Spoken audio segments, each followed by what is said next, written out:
So this kind of relates to what you just said of birth rates in Europe. You mentioned that our birth rate is kind of the envy of the Western world, but isn't it a bit more nuanced than just being connected to family?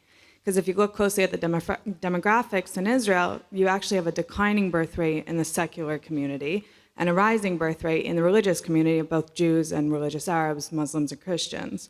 So wouldn't it make... That's not true. There's not a declining birth rate in the secular community. I just looked it up. Not according to many statistics. In fact, we have the highest birth rate, even take out the Haredim, of the OECD countries without the Haredim.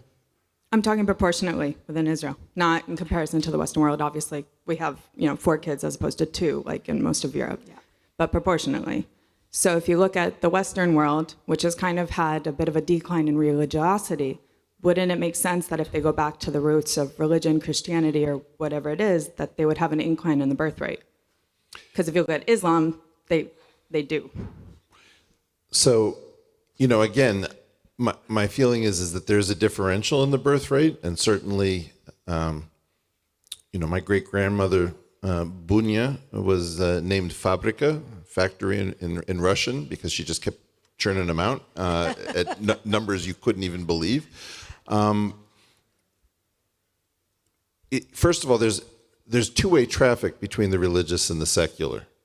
When the religious life is just too cumbersome and burdensome, people leave religion. And then when people feel too empty and hopeless, they welcome that structure that they realize that they've been missing. It's very hard to stay at the sweet spot of just enough religiosity.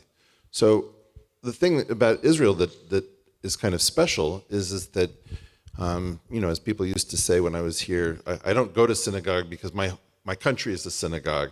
Okay, so you sort of can fall in love with somebody in your own tradition by accident without having to make a point of it.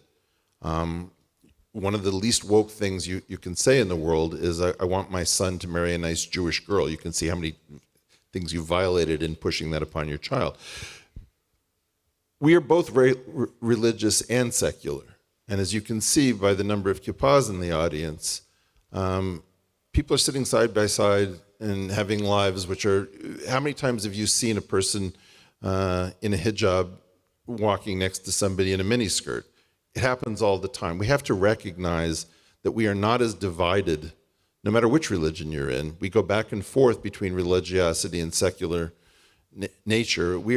And these are not permanent groups.